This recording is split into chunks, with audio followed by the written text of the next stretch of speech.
बताए गए मनुष्य रूपी वृक्ष के बारे में हमारी क्या चल रही है, चर्चा चल रही है, जिसमें से हमने कितने फलों की चर्चा कर ली, 4 फलों की चर्चा कर रही है।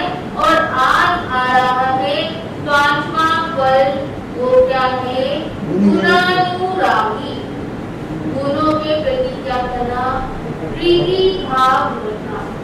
गुणानुरागी का अर्थ ये होता है कि किसी के गुण देखकर ये सोचना कि वो गुण कहाँ आने चाहिए, मेरे भीतर भी आने चाहिए, मैं भी गुणानुरागी हूँ। क्योंकि जिस व्यक्ति के अंदर गुण होते हैं उसमें यह शक्ति होती है, सामने वाले व्यक्ति का वो क्या कर सकता है, जीवन को बदल सकता है, जीवन की सही रास्ता खुद के लिए भी ले सकता है और सामने वाले के लिए भी ले सकता है। तो यहाँ बोला कि संसार में 2 प्रकार के क्या होते हैं, व्यक्ति होते हैं। एक होते हैं गुणी और दूसरे होते हैं गुणानुरागी।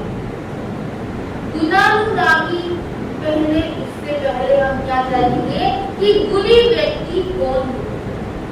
गुणी व्यक्ति वो होते हैं जिन्होंने अपने अंदर के आधो कर्मों को जीत लिया हो, अपने अंदर के क्रोध मान माया लोभ को जीत लिया।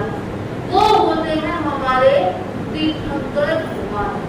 देखिए तीर्थंकर भगवान का जो उपदेश होता है वो खुद के लिए भी होता है और क्या होता है, सामने वाले के लिए भी होता है। वे खुद भी निर्मल करते हैं अपनी आत्मा को और सामने वाले को भी क्या करवाते हैं, उसकी आत्मा को निर्मल बनाने का क्या दिखाते हैं, रास्ता। और दूसरे हैं गुणानुराग। जो गुणानुरागी होते हैं, कहते हैं कि उनकी दृष्टि जो होती है हंस जैसी होती है। जिस प्रकार राजहंस होते थे पहले जमाने में, जब क्या होते थे, राजा महाराजा होते थे, जब सही और गलत की पहचान होती थी, तब उन राजहंसों का क्या किया जाता था, यूज किया जाता था। जैसे जहाँ सत्य और असत्य मिक्स हो जाता है, जैसे दूध और पानी की तरह, वहाँ वो राजहंस आते थे और उसमें से क्या करते थे, दूध को ग्रहण करते थे और पानी को अलग कर देते थे। ठीक इसी प्रकार जो गुणानुरागी होते हैं, वह व्यक्ति के अंदर उसकी आत्मा को निर्मल बनाने के लिए उसके अवगुणों को क्या करते हैं, दूर कर देते हैं और गुण को क्या करते हैं, उसके भीतर करते हैं। अब देखिए, अब यहाँ गुणी और गुणानुरागी होता है और दूसरी जगह गुणी और अवगुणी होता है। गुणी हमने समझ लिया कौन व्यक्ति होते हैं और गुणी का मतलब क्या है, लेकिन अवगुण व्यक्ति के जीवन में कैसे आते हैं। अवगुण व्यक्ति के जीवन में तब आते हैं जब व्यक्ति दूसरों की क्या करनी शुरू कर देता है, निंदा करनी शुरू कर देता है। वह अपनी स्व निंदा नहीं करता, खुद की निंदा नहीं करता, बल्कि क्या करता है, दूसरे की निंदा करता है। इसलिए संत कबीरदास कहते हैं, बुरा जो लेकर मैं गया बुरा न मिला कोई, बुरा जो लेकर मैं गया बुरा न मिला कोई, जो दिन खोजा आपना मुझसे बुरा न। वो कहते हैं कि मैं बुरा देखने के लिए गया, लेकिन मुझे क्या नहीं मिला, कोई व्यक्ति नहीं मिला। लेकिन जैसे ही अपना दिल देख लिया, अपने विचार देख लिए, तो मुझसे बुरा कोई भी नहीं। यहाँ कहते हैं कि गांधी जी के 3 बंदर, सबको ही पता है, पहले बंदर के आंखों में क्या रखे हुए हैं, हाथ रखे हुए हैं, यानी कि मैं किसी की क्या नहीं देखूंगा, अब गुण नहीं देखूंगा, गलत चीज को नहीं देखूंगा, क्योंकि आंखें ही है जिसके द्वारा मन को क्या मिलती है, शक्ति मिलती है किसी की क्या देखने के लिए, अब गुण देखने के लिए। अब दूसरे बंदर पे कहाँ हाथ रखा हुआ है, कानों पे हाथ रखा हुआ है कि मैं क्या नहीं सुनूंगा, किसी की निंदा नहीं सुनूंगा, किसी की चुगली नहीं सुनूंगा। देखिए, आंखों के द्वारा देखने से मन अपना कार्य क्या करता है, शुरू करता है, और कानों के द्वारा व्यक्ति की निंदा सुन के मन और क्या होता है, दृढ़ हो जाता है बुराई के लिए। और तीसरा बंदर पे कहाँ हाथ रखा हुआ था, मुंह पर, कि मैं किसी की क्या नहीं करूंगा, निंदा नहीं करूंगा, किसी की क्या नहीं करूंगा, बुराई नहीं करूंगा।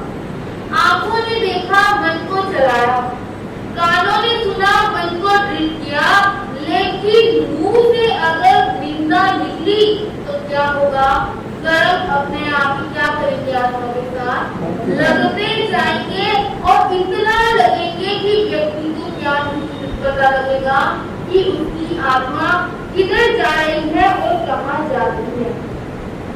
कहते हैं जो व्यक्ति दोष देखते हैं उनमें 2 प्रकार की चीजें होती है, एक दूसरे का दोष देखना और दूसरे को फिर क्या देखना, दुखी देखना।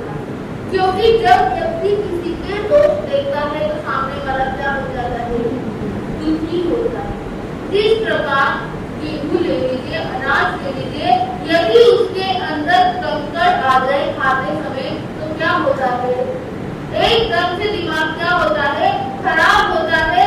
अपनी महिला को क्या कहते हैं कि देखकर क्या नहीं आता, खाना बनाना नहीं आता।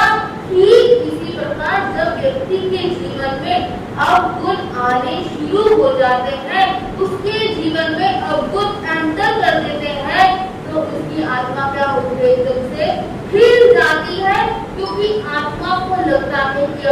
पास कहीं जाने के लिए कोई क्या नहीं बचा, रास्ता नहीं बचा, आत्मा जाए तो कहाँ जाए। क्योंकि जो अवगुणी व्यक्ति होगा वो धर्म के स्थान में भी क्या दिखेगा, अवगुण देखेगा, निंदा ही देखेगा कि इस व्यक्ति ने क्या किया है, उस व्यक्ति ने क्या किया है, इस व्यक्ति ने ऐसा बैठा है, वो व्यक्ति प्रवचन के टाइम मारा फिर रहा है, तो उस व्यक्ति के जीवन में क्या होता जाएगा, अवगुण का प्रवेश होता जाएगा। तो यहाँ कहते हैं कि अवगुण के लिए उन्होंने बोला कि 5 बातों से व्यक्ति के जीवन में अवगुण आने शुरू हो जाते हैं। पहला बोला उन्होंने जन्म जन्म की आदत। कई व्यक्ति देखते होंगे कि पहली बात व्यक्तियों से क्या हुआ, मिलना हुआ, लेकिन उनकी क्या होती है, नेगेटिव क्या होती है, एनर्जी होती है। वो क्या देखना शुरू कर देते हैं, अवगुण देखना शुरू कर देते हैं। वो खुद तो देखते ही देखते हैं, लेकिन क्या करते हैं, दूसरे वाले को भी दिखाते हैं। ऐसे व्यक्ति की जो ये आदत होती है वो क्या होती है, पिछले जन्मों से ही उसके साथ क्या होती है, लगी रहती है, और वो अपने व्यक्ति अपने जीवन में सुधार नहीं कर पाता। इसलिए वो क्या होता है, जन्म जन्म से अवगुण देखता ही रहता है। दूसरा बोला दूसरे को दुखी करने के कारण, दूसरे को दुखी यानी कि उसके प्रति इच्छा के भाव होते हैं, तभी तो व्यक्ति अवगुण देखेगा। क्योंकि जब व्यक्ति के जीवन में ईर्ष्या आ जाती है सामने वाले के प्रति, तो क्या होता है, वो खुद भी दुखी होता है और क्या करता है, सामने वाले को भी दुखी करता है, सामने वाले को भी क्या करता है, पीड़ा देता है। क्यों? क्योंकि उसको बाद में क्या होता है, सामने वाले को पीड़ा देके आनंद महसूस होता है। लेकिन इस प्रकार के जो अवगुणी होते हैं वो खुद का भी कल्याण नहीं कर पाते हैं और दूसरे का भी कल्याण नहीं कर पाते हैं। तीसरा बोला कि वो व्यक्ति, एक व्यक्ति ऐसे होते हैं कि कहते हैं कि हमारा क्या हो गया, जी हल्का हो गया, दूसरों के अवगुण देखे उसको दुखी कर दिया, और फिर उसके बाद क्या कहते हैं कि अब हमारा क्या हो गया, मन हल्का हो गया, क्योंकि इसके अंदर क्या देख लिए, अवगुण देख लिए। चौथा बोलते हैं कि स्वार्थ के कारण कई व्यक्ति को होता है कि अगर मैं इसकी झूठी प्रशंसा कर दूंगा, हालांकि उनको उसके अंदर क्या दिख रहे हैं, अवगुण दिख रहे हैं, लेकिन झूठी प्रशंसा करके क्या कहता है कि भाई तू तो बहुत बढ़िया है, तू तो बहुत अच्छा है, लेकिन पीठ पीछे क्या है, उस व्यक्ति की बुराई है, उसके प्रति उसका क्या है, स्वार्थ भाव है। जैसे किसी व्यक्ति, कोई व्यक्ति आपके सामने आए, आपसे कुछ अगर उसे चाहिए तो क्या करेगा, तारीफों के पुल बांध देगा, लेकिन आपने उसको देने से मना कर दिया, और वही व्यक्ति आपकी पीठ के पीछे क्या करेगा, बुराई करना शुरू कर देगा कि उसमें ये अवगुण है और उसमें ऐसा है, उसने मुझे देने से मना कर दिया। और पांचवा बोलते हैं कि दूसरों को सुधारने के लिए। देखिए जो अवगुण व्यक्ति होगा वो खुद का जीवन ही नहीं सुधार पाएगा, तो दूसरे का जीवन क्या सुधार पाएगा, नहीं, क्योंकि वो खुद तो कहाँ जाएगा, अवगुण देख देख कर आत्मा के साथ लगा कर कर्म के मैल को खुद नीचे की ओर जाएगा, तो सामने वाले को कहाँ लेके जाएगा, उसी दिशा में लेके जाएगा। ये इस प्रकार के व्यक्ति यदि जीवन में हो, चाहे वो किसी भी जीवन में हो, किसी महिला के जीवन में हो, पुरुष के जीवन में हो, बच्चों के जीवन में हो, तो क्या होते हैं, जीवन आगे नहीं बढ़ पाता है। जीवन को आगे बढ़ने के लिए क्या चाहिए, व्यक्ति को गुणानुरागी होना चाहिए। हर व्यक्ति के अंदर क्या देखना चाहिए, गुण देखने चाहिए। सुकरात कहते हैं कि यदि कोई व्यक्ति सूरज को पीठ दिखा दे, क्या उसको रोशनी दिखेगी, सूरज को पीठ दिखा देगा, क्या उसको रोशनी दिखेगी? क्यों नहीं दिखेगी? सूरज के लिए तो सब कुछ बराबर है, चारों तरफ रोशनी देता है। अगर बाय चांस आप ही पीठ कर ले तो आपको आगे का रास्ता नहीं दिखेगा, दिखेगा ही। तो इसी प्रकार जो अवगुण व्यक्ति है वो चाहे गुणी जनों के प्रति पीठ कर ले, लेकिन उसके जीवन में कभी ना कभी गुण तो आते ही आते। एक बार ईसा मसीह अपनी ध्यान साधना में नींद किसी गांव की पेड़ की छांव में बैठ के क्या करते थे? ध्यान करते थे। तभी वहां एक महिला आई, वह भागी आई, उसकी दशा बहुत बुरी थी। वो कहती है, प्रभु मेरा क्या करो, कल्याण करो, मेरा कुछ उद्धार करो। जब उसने इस प्रकार कहा तो ईसा मसीह ने उसको देखा और क्या किया? फिर अपनी साधना में लीन। तभी दूर से आती हुई भीड़ को देखा जैसी उन्होंने पूछा, इस भीड़ के आने का मेरे पास क्या कारण है? तो वो भीड़ थी, वो कहती है, प्रभु ये जो व्यक्ति है, ये जो महिला है, इसके अंदर क्या है? अवगुण है। इसने क्या किया है? पाप किया है, 2 लोगों की लड़ाई कराई है। अब बताओ इसके साथ क्या होना चाहिए? अब जब ईसा मसीह ने उस महिला को देखा तो वो महिला बोली कि प्रभु मैंने ऐसा कुछ नहीं किया है, मैंने कुछ ऐसा नहीं किया है जिससे कि मेरा क्या हो, अपमान हो, ये लोग मुझे क्या करे, मारे। अब ईसा मसीह थोड़ी देर क्या करते हैं? सोचते हैं। फिर कहते हैं कि इस भीड़ के अंदर सिर्फ एक व्यक्ति ही इस महिला को मार सकता है। जब उन्होंने ऐसा कहा कि एक व्यक्ति ही क्या हो सकता है, इस महिला को मार सकता है, तो सारी भीड़ में क्या हो गया? हाहाकार मच गया कि ऐसा कौन व्यक्ति हो सकता है। तो ईसा मसीह कहते हैं कि एक व्यक्ति वो हो सकता है जिसके अंदर क्या हो? गुण हो, जो गुणानुरागी हो और जिसके जीवन में क्या ना हो? अवगुण ना हो, जिसने अपने जीवन में कभी भी अवगुणों में प्रवेश नहीं किया हो, दूसरों की निंदा नहीं। लेकिन अब क्या होता है? वहाँ भीड़ धीरे क्या होती है?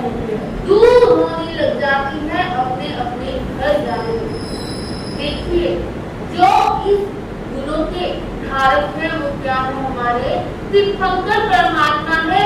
उनसे प्रार्थना करनी चाहिए कि हे प्रभु, आपने अपने जीवन में गुणों को धारण किया है और अवगुणों को क्या कर दिया है? छोड़ दिया है। वैसे ही मैं भी अपने जीवन में गुणों को धारण करूं, अपने लक्ष्य की ओर क्या करूं? एक कदम और आगे बढ़ी और अवगुणों को छोड़। अब हमें क्या करना है? बताइए क्या करना है? गुणों को ग्रहण करना है और अवगुणों से दूर जाना है। तभी हम क्या हो सकते हैं? गुणानुरागी बन सकते हैं। जब हम गुणानुरागी बनेंगे उसके बाद गुण अपने आप भीतर आते जाएंगे। कल हम अंतिम 5वां फल मनुष्य वृक्ष का जानेंगे कि आगम को श्रवण करके, धर्म को सुन करके, साधुओं की संगति करके हमारे जीवन में किस प्रकार से क्या आता है? बदलाव आता है। कल हमारे ये मनुष्य वृक्ष के 6 फल पूरे हो जाएंगे। लेकिन हमें इनको सुनकर अपने पास नहीं रखना, बल्कि अपने जीवन में क्या करना है? धारण करना है। तभी हमारा कल्याण क्या होगा? इस लोक और परलोक में होता जाएगा। इन्हीं शब्दों के साथ मनोज नाम से